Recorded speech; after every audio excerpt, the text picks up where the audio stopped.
Hi,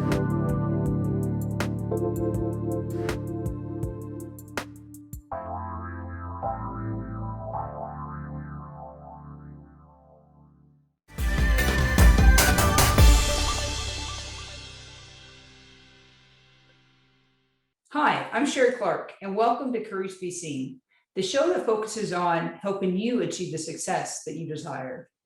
I'll share with you the tools and techniques, stories and strategies, so you can be more authentic, more confident, more empowered.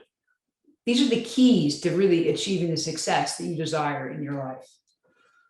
And today we're going to talk about how you can get paid. Last month, and if you hadn't listened to the episode, we talked about taking charge of your financial life, but we didn't really talk about negotiating your salary in that episode. We really talked about how to deal with the money that you're already getting. So I got some questions after that, and I thought, well, I need to kind of do an add-on episode. So I won't repeat the information from last month. And if you didn't listen to last month's episode already, you can listen to that later. That this will be a standalone. We'll talk about just how do you negotiate the salary that either of the job that you're currently at, or if you're applying for a new role, how do you make sure that you get paid the salary that you deserve? This is an area that a lot of people aren't very comfortable with. And you can study, and a lot of salespeople, are really, really good negotiators. And so you can take classes, and you can do a lot of work and reading online to get all kinds of tips and tricks, and you can even get scripts that you can read and help you out. But I just want to go over, some of the key points that you need to consider to make sure that you get the salary that you deserve. Now, you may wonder why I'm having two episodes here that really just focus on money. And I will be the first to say money is not the number one thing, or shouldn't be the number one thing in your life. There's a lot about, work-life balance and your family and activities outside of work, and a lot of things that bring joy to your life that have nothing to do with money. However, for the job that you are doing, you want to make sure that you're being fairly paid. And for a lot of women, they're not, that they're being underpaid compared to their peers. And so if you have a little bit more money, you can do a little bit more things. You can enjoy life a little bit more. You can donate all the extra money that you get and help influence and make other people's lives better. So it's not really about how you make the most money just because you want to accumulate the most money. That's not what I'm after, but I want to make sure people are fairly being paid, and then you can take that money and enjoy life a little bit more. So when you think about if you're going to negotiate your next salary, what kind of emotions does that bring up? Have you negotiated a salary in the past? Have you wished you've negotiated a salary in the past? These are questions to think about. And I don't know if you've ever been in a position where you were doing a job and then you found out somebody else doing a similar job, or maybe it's the person that was doing the job before you, was getting paid more than you are. If you haven't been in that situation, think about it. What if you found out, okay, I'm doing this job, I like my job, and then you found out, well, whoever you replaced, they were actually being paid more. How do you think that'd make you feel? If you've never been in that situation, I can guarantee you it's not a good feeling. You just wonder, well, why? What am I doing wrong? Are they taking advantage of me? What could I do to make more money? So it's a very sensitive subject. So I think the main thing that you want to focus on is how, when you take a role, you take a new position, how do you make sure that you're being paid fairly? Not excessively, not trying to maximize absolutely to the last penny how much money that you can make, but you want to make sure that you're getting paid fairly. So we're going to talk about some things that you can do and make sure that you put that in your favor.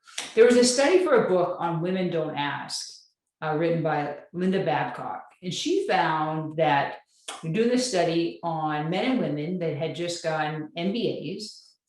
And there was a 7.6% difference between the salary that the women were getting offered on average and the men. All new grads, so very similar skills and capabilities, you would say, but 7.6% difference in their starting salaries. In addition, 7% of the women that in this study negotiated their starting salary versus 57% of men. 7% to 57. So the women weren't even asking for more money.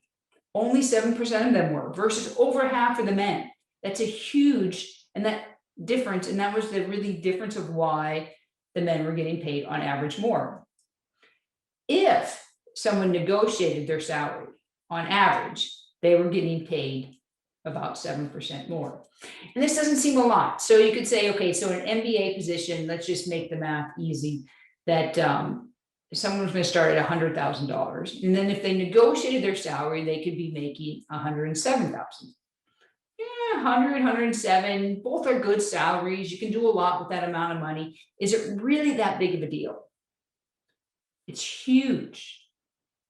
If your starting salary is $107,000 rather than $100,000, over the course of your career, you have to think about your salary is going to compound. Your raises are usually built off of your old salary. And if you look out over 35 years, the amount of money that you would have in retirement, if you can negotiate that very first salary 7% more, you could work 8 years less to have the same amount of money at retirement. 8 years. Is it worth to negotiate for that 7% increase starting off if you knew 35 years from now it was equivalent to 8 years worth of work? When you think about it in that way, it's huge. And we cannot let this continue, that people are scared to negotiate their salaries. I do want to reiterate a couple points that we talked about in the last episode, that on average, women make 81% or 81 cents for each dollar that men make. And, this compounds as we talked about. If you make less money, you have less money to spend. You have less money to save for retirement. So if you want to put the same amount of money into your 401k, if one is making $1 and one's only making 80 cents, then instead of putting 10% in, women would have to put 12% in. So they're already making less, and to put the same amount in their retirement, they have to put 2% more. So that means even less money they have to spend. Social Security, pensions, they're all based off of how much money you make. So if you're making less, you're going to also have less money into those kind of funds. And then if women take off for to raise kids, that's more money they don't have for retirement. And so on average, women retire with 2/3 of the retirement benefits that men do. When you add up all these different things in terms of making less, putting less money in, let time out of the workforce, and then to top it off, women usually live longer than men. So they have less money and they live longer. So we have to stop this vicious cycle that keeps going on. So hopefully the data is clear to why you need to negotiate your salary. It's important to be from the beginning, and it's really not that hard to do once you can get over a little of the fears that you may be having around it. Too often, by the time you get to that offer, the interviewees just really want the offer, and they are afraid to do anything that might mess it up, especially if they're out of work. Now, it's one thing if you have a job and you're like, well, if I don't get the job, then I can just keep on my old job. But it's a different thing if you're out of work. I understand that. But you have to keep in mind, by the time a company has made an offer to you, they're also vested in that they want you, that you're the one that they picked.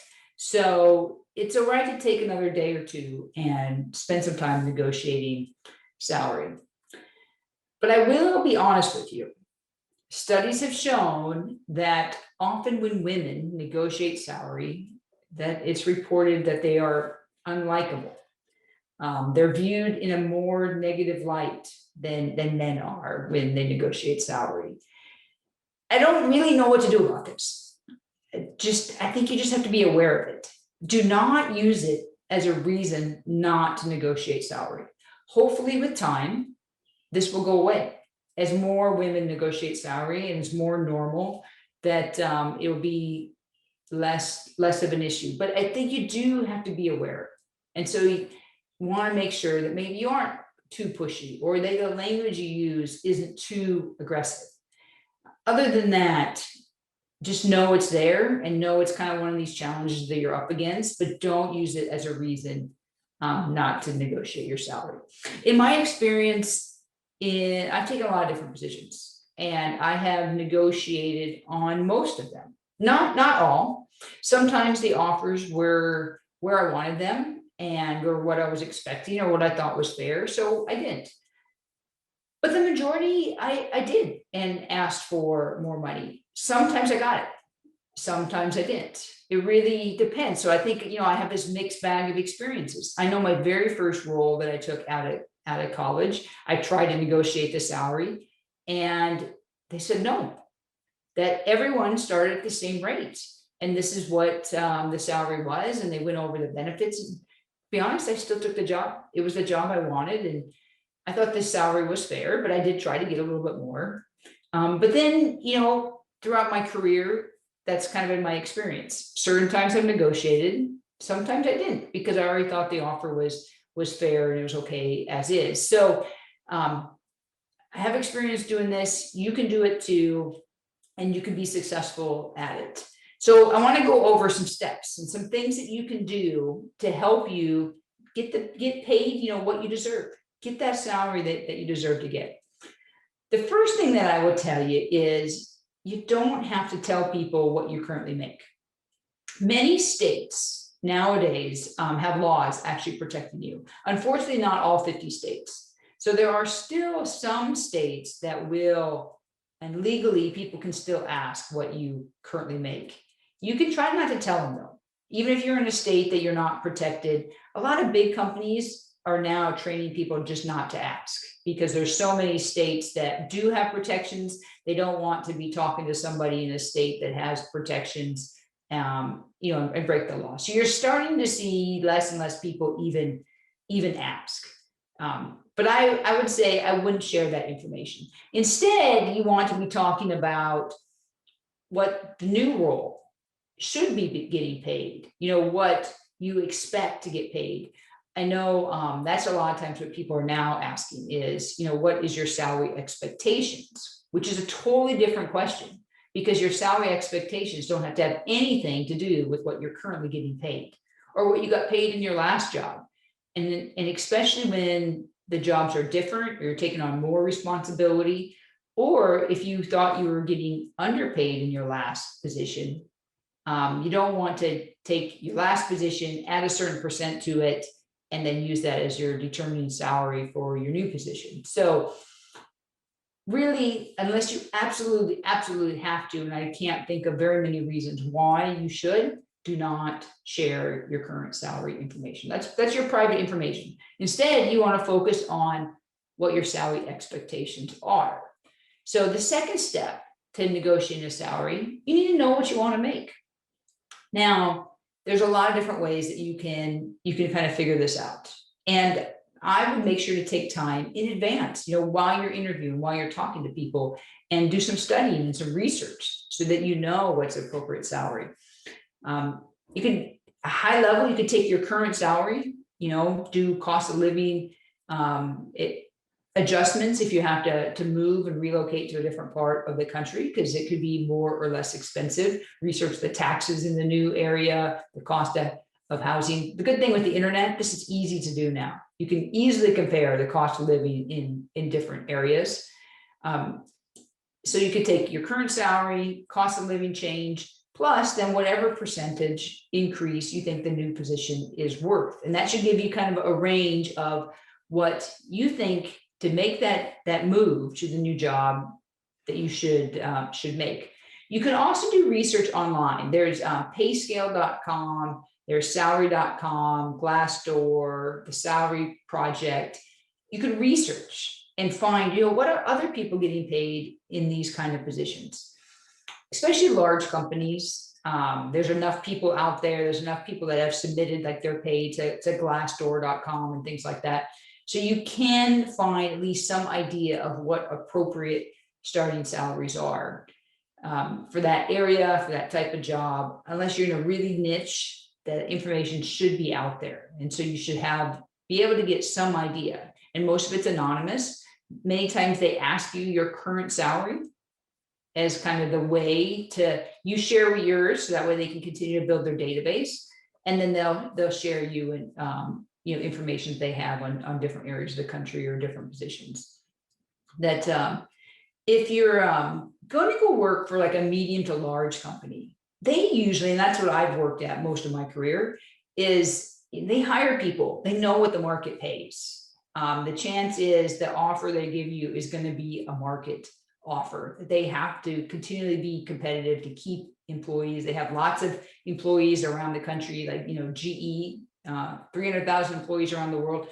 We did a lot of knowing what the market was in different areas. So you at least have some kind of knowledge that your offer will be based on market when you're at a large company. Smaller companies, you never know, because they may only have one of that particular type of person. So the salaries could be in a different realm. Many times I have found out, though, as you do this research and you are trying to figure out what you want to make, the women's expectation is just way too low. So keep that in mind. You don't have to be really hard set on a number, but make sure you don't have too low of an expectation. And with that, know, hey, if I get this salary, I'm going to just take it. I don't need to even negotiate. I'm good. Let's go. Where's the bottom line? If it's below this, I'm going to walk away. And know kind of what your range is. Now, a lot of people kind of wonder, should you ever give a number out first? Historically, people said no, make the company give the first number. I don't know if that's always the best kind of answer. That they might give a low number and then take a long time to kind of negotiate up to what you want.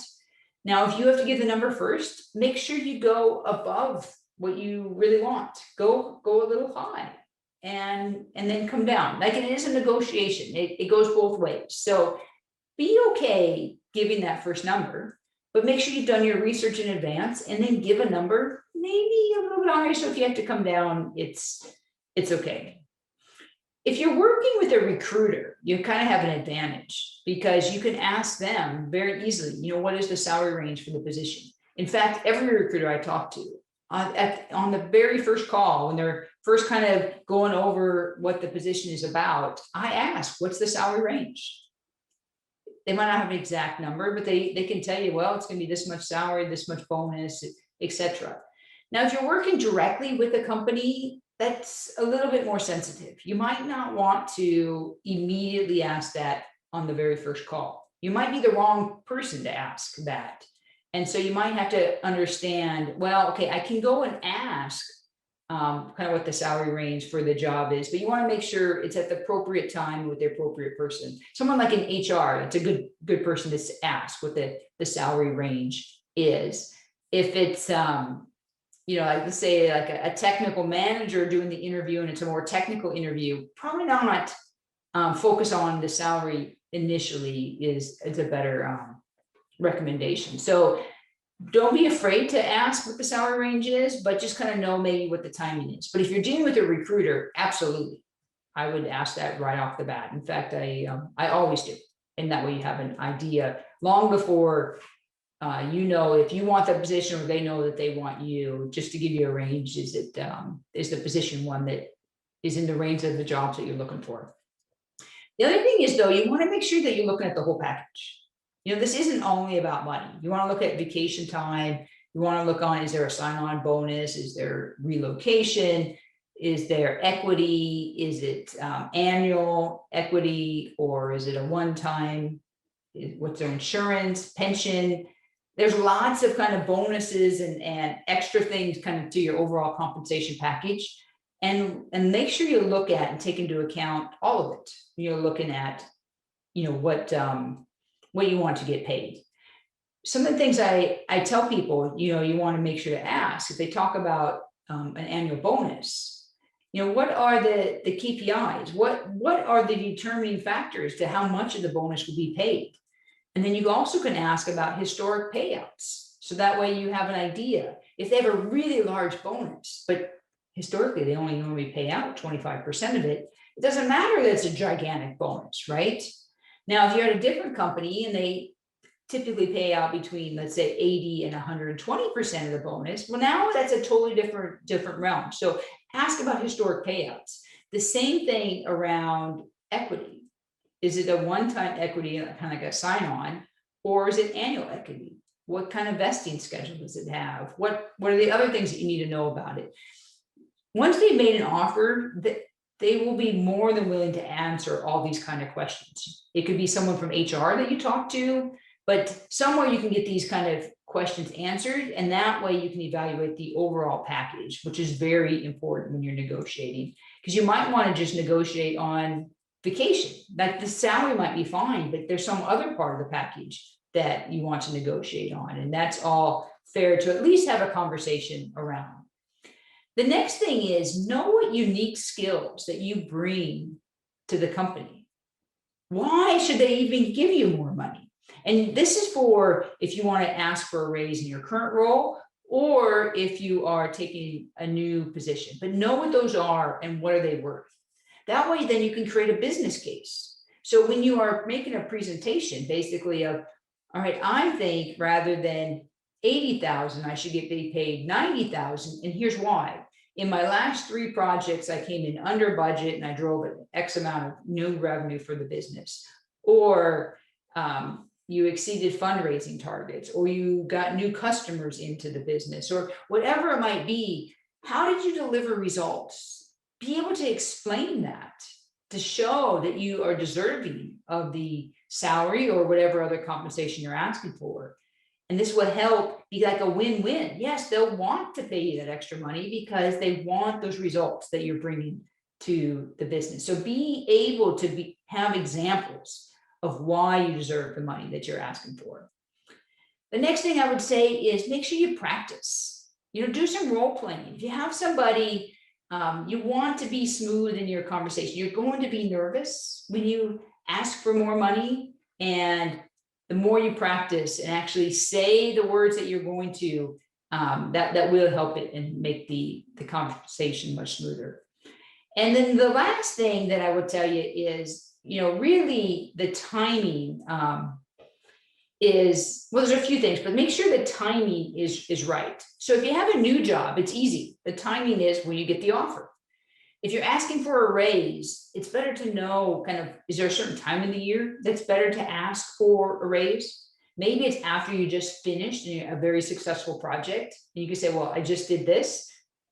Hey, I really think I'm underpaid, and here's the reasons why. And I did my research, and positions with my experience are getting paid this, and I'm at this. But no when you could maybe stack the deck in your favor a little bit, and when to go ask for that raise, or when to go ask and do that salary negotiation.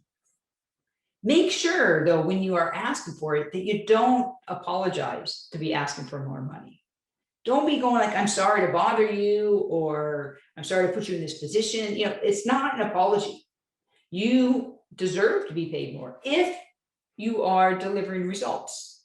Now, if you don't have some of these examples and you can't say why you should make more money, then maybe you need to look at it. Maybe you are being paid fairly. But if you can show the examples the market's paying something different, then you can confidently ask for more money.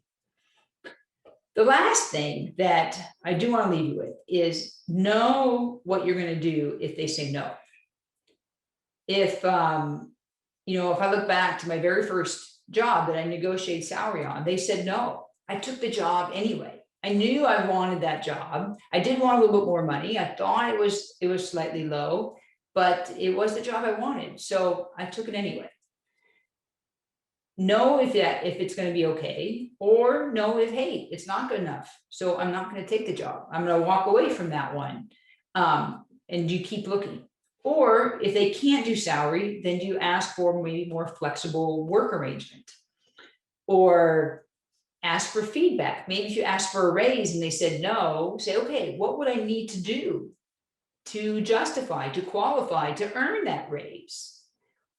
You can also ask for, when can you come back and have this conversation again? Is it 6 months? it would be a year from now. So these are the things to know kind of in advance what you're going to do if they say no.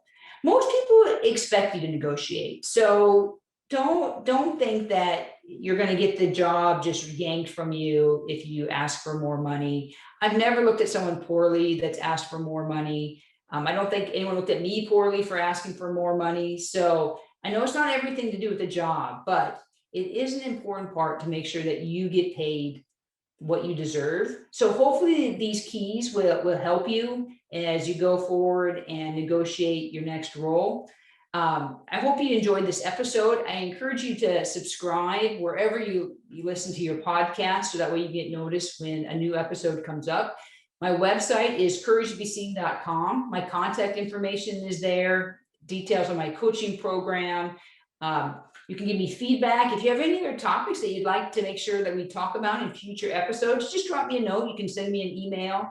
I encourage you to follow me on Instagram, where I post motivational messages, or on Facebook.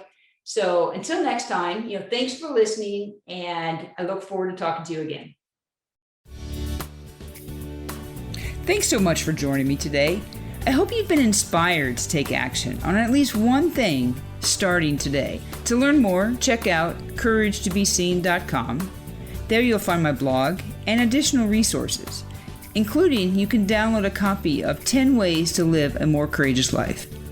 Thanks again for listening, and make sure you tune in next time to learn additional ways to have the courage to be seen in your own life.